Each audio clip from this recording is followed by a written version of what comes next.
Breaking news में बड़ी खबर आपको बता दें, संसद में एक बार फिर शीतकालीन के सत्र में अखिलेश यादव ने एसआईआर को लेकर विरोध करना शुरू कर दिया है। उन्होंने एक बार फिर बीएलओ को लेकर सवाल उठाया, एक बार फिर उन्होंने वोटर लिस्ट में विपक्षियों के वोट कटे जाने को लेकर सवाल उठाए हैं। साथ ही एक दिन पहले उन्होंने प्रेस कॉन्फ्रेंस की थी। इस प्रेस कॉन्फ्रेंस में उन्होंने एसआईआर को लेकर कहा था कि एसआईआर की प्रक्रिया सही है, उसको लेकर उन्होंने एक नरमी दिखाई थी। यानी एक तरफ तो वो विरोध कर रहे हैं और दूसरी तरफ वो नरमी भी दिखा रहे हैं। इसी पर चर्चा करने के लिए मेरे साथ मौजूद है मेरे सहयोगी हर्ष जी। सर, अखिलेश यादव चाहते क्या है एसआईआर को लेकर? एक तरफ वो विरोध करते हैं जमकर और दूसरी तरफ वो नरमी भी दिखाते हैं। देखिए, संसद का शीतकालीन सत्र की शुरुआत हुई है। 1 से 19 दिसंबर तक ही शीतकालीन सत्र चलेगा, लेकिन जहां भारी हंगामा हमें सदन के अंदर देखने को मिल रहा है, वहीं अखिलेश यादव की अगर बात करें तो शीतकालीन सत्र के शुरुआत से पहले उन्होंने एसआईआर को लेकर सवाल खड़े किए हैं, लेकिन उसका जवाब प्रधानमंत्री नरेंद्र मोदी की तरफ से दिया भी जा चुका है। आपने देखा, शीतकालीन सत्र की जब शुरुआत हो रही थी तो प्रधानमंत्री नरेंद्र रोना ने कहा कि विपक्ष का रोना अब नहीं चलेगा, अब हम ऐसे मुद्दे उठाएंगे जो जनता से जुड़े हुए होंगे और हम ऐसे जनता से जुड़े मुद्दे उठाते रहे हैं। लेकिन विपक्ष को जो प्रधानमंत्री नरेंद्र मोदी ने आईना दिखाया है उसमें अखिलेश यादव को अपनी तस्वीर भी नजर आई होगी, क्योंकि एसआईआर को लेकर आपने देखा है कि सिर्फ और सिर्फ एक नैरेटिव और एक भ्रम फैलाने की कोशिश अखिलेश यादव की तरफ से की जा रही है।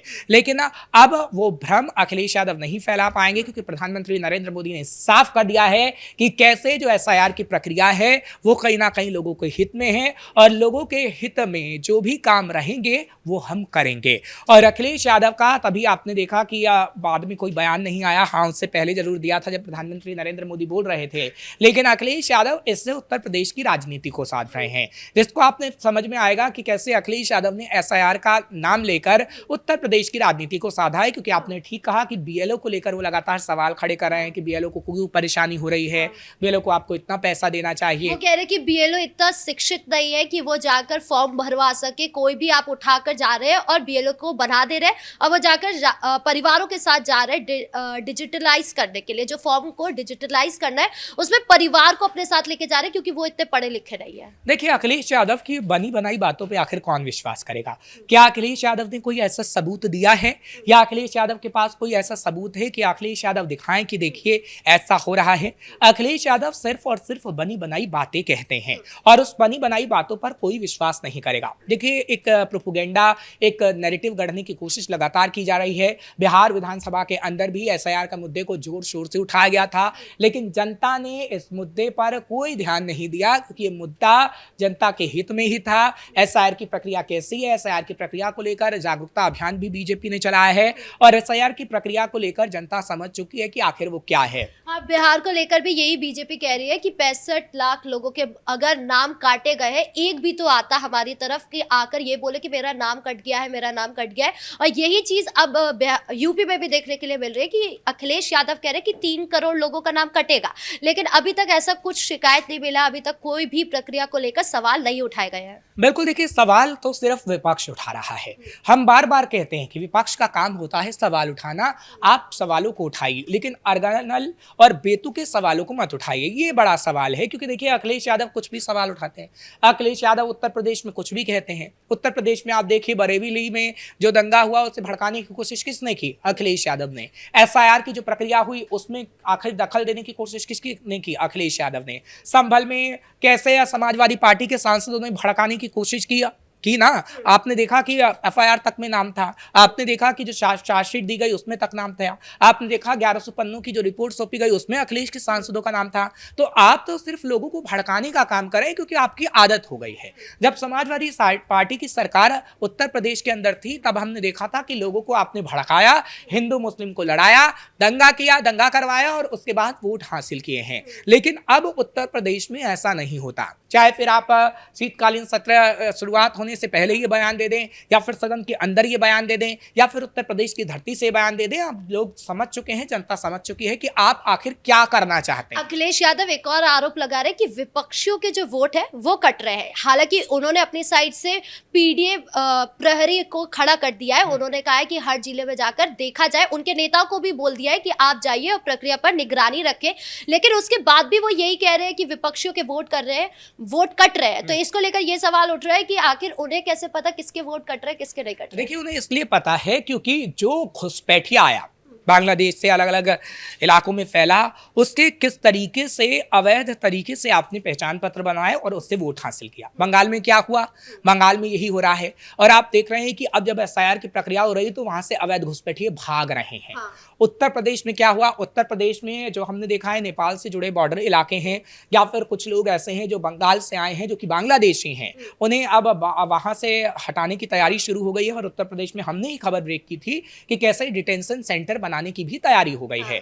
तो इसलिए अखिलेश यादव को दर्द हो रहा है और अखिलेश यादव अब ये समझ रहे हैं कि जिनके फर्जी तरीकों से समाजवादी पार्टी में वोट हमने बनाए थे अब तो कट जाएंगे। तो अब समाजवादी पार्टी को वोट कौन देगा, क्योंकि विशेष समुदाय की बात ही अखिलेश यादव करते हैं और जो घुसपैठिए हैं वो मुस्लिम हैं और अखिलेश यादव बार बार उनकी बात करते हैं। आपने क्या वो तस्वीर देखी थी जब ऑपरेशन सिंदूर हो रहा था तो अखिलेश यादव ने पाकिस्तान और चीन के समर्थन में बयान दिया और पाकिस्तान की विधानसभा तक में अखिलेश यादव के पोस्टर लहराए गए। तो अखिलेश यादव पर जनता आखिर कैसे विश्वास करे जब आप एक दुश्मन देश को खुश करने में विश्वास रखते हैं, जब आप अपने देश की वो प्रक्रिया जिस प्रक्रिया के तहत आम जनता को फायदा होगा उस पर विश्वास नहीं करते तो आप पर तो सवाल उठेंगे ही। अच्छा, प्रेस कॉन्फ्रेंस में उनसे पूछा गया कि आप डिटेंशन सेंटर को लेकर क्या कहेंगे, तो उन्होंने कहा डिटेंशन सेंटर सरकार ने सिर्फ इसलिए बनाया है ताकि 2027 के चुनाव में जो यूपी की जनता है उन्हें डिटेंशन सेंटर में डाल दे और उनका सफाया हो जाए। देखिए, ऐसे बयान तो वो पहले भी देते रहे हैं, अब भी दिया है। अब बार बार एग्जांपल देते हैं कि सीएए और एनआरसी को लेकर भी ऐसा ही नैरेटिव गढ़ा गया था कि मुसलमानों को कैसे वहां पर डाला जाएगा। जब असम में पहला डिटेंशन सेंटर बना तो अमित शाह के खिलाफ नारेबाजी की गई। शाहीन बाग की तस्वीर तो आपने देखी ही थी कि शाहीन बाग में कितने दिनों तक आंदोलन चला था, लेकिन क्या किसी मुस्लिम की नागरिकता चली गई हमारे देश से? नहीं गई। हालांकि कुछ लोगों को नागरिकता मिली है। तो ये नैरेटिव विपक्ष की तरफ से सेट किया जाता है, विपक्ष की तरफ से लोगों को भड़काया जाता है। जब लोग सड़कों पर आते हैं नुकसान किसका होता है? आम जनता का नुकसान होता है। आम जनता मुश्किलों में फंस जाती है। लेकिन अखिलेश यादव जैसे लोग आम जनता को फंसाने में विश्वास रखते हैं, क्योंकि उत्तर प्रदेश में हमने देखा है चाहे अखिलेश यादव का समर्थक हो या फिर अखिलेश यादव हो, वो लोगों को फंसाने में विश्वास रखते हैं। आपने देखा अखिलेश यादव का समर्थक तौकीर रजा किस तरीके से लोगों को पहले भड़काता है, लोगों को बुलाता है, नुकसान किसका हुआ? आम जनता का, और खुद पीछे हट जाता है। लेकिन मुख्य साजिशकर्ता वही पाया गया और आज उस पर पुलिस के डंडे बरस रहे हैं। तो अखिलेश यादव इस भ्रम में ना रहें कि उत्तर प्रदेश में योगी की सरकार नहीं है या फिर देश के अंदर मोदी की सरकार नहीं है। आप जिस तरीके से हिंदुओं पर डंडे बरसाने का काम किया करते थे जब आपकी सरकार थी, अब वैसा नहीं होता है। कहा तो ये भी जा रहा है कि अखिलेश यादव को डर सता रहा है, क्योंकि बिहार को लेकर जिस तरीके से जंगल राज वर्सेस सुशासन हुआ उसको लेकर वो कह रहे हैं कि जिस तरीके से गाने बजाए गए थे आरजेडी को लेकर, दबंगई वाले गाने थे, वो सारे हमारे लिए मत बनाना, हमारे लिए मत जोड़ना, क्योंकि इसका भारी नुकसान हो सकता है। यानी एक डर तो है। देखिए, नुकसान तो होगा ही अखिलेश यादव को, क्योंकि बिहार और उत्तर प्रदेश की राजनीति थोड़ी थोड़ी सिमिलर है। हम पूरी नहीं कह सकते हैं, लेकिन हाँ, उनको डर ये है कि हमने जिस जिस मुद्दे को उठाया था बिहार के अंदर कोई मुद्दे काम नहीं आ पाए और महागठबंधन की सरकार धाराशायी हो गई। जो गाने बजाए गए तेजस्वी यादव के लिए वो गाने काम नहीं आ पाए और अब वैसे ही गाने आप हमारे लिए मत बजा दीजिएगा। यानी अखिलेश यादव को सीधा सीधा डर सता रहा है। कह रहे कि एआई का जमाना है, गाने को आप हमसे जोड़ देंगे, 1 मिनट लगेगा आपको गाना बनाने में और हमारी सरकार गिर जाएगी। तो आपने महाकुंभ में क्यों एआई का यूज़ किया और आपने महाकुंभ में क्यों दिखाया कि देखिए बिजली के खंभे लगे तो हैं, उसमें लाइटें नहीं हैं? आपने महाकुंभ में क्यों दिखाया कि देखिए अव्यवस्थित तरीके से सारी चीज़ें हो रही हैं? आपने भी तो एआई का इस्तेमाल किया, आपने भी तो कई चीज़ें की हैं जो कहीं ना कहीं एक नैरेटिव गढ़ने की कोशिश की गई और आप उसी एआई से डर रहे हैं। आपको डरना नहीं है, आपको जनता को समझना है। आप जनता को समझिए, जनता आपको वोट करेगी। लेकिन अगर आप जनता को समझाने में नाकामयाब साबित हुए तो आपको जनता वोट नहीं करेगी। और अखिलेश यादव में यही कमी है कि वो जनता को कभी समझ ही नहीं पाए और वो जनता को समझा नहीं पाए। हाँ, हम उनके पिता की दाद जरूर देते हैं कि मुलायम सिंह यादव ने कैसे जनता को समझाने में विश्वास रखा, कैसे जनता को उन्होंने समझाया है। लेकिन अखिलेश यादव ने कभी ऐसा नहीं किया।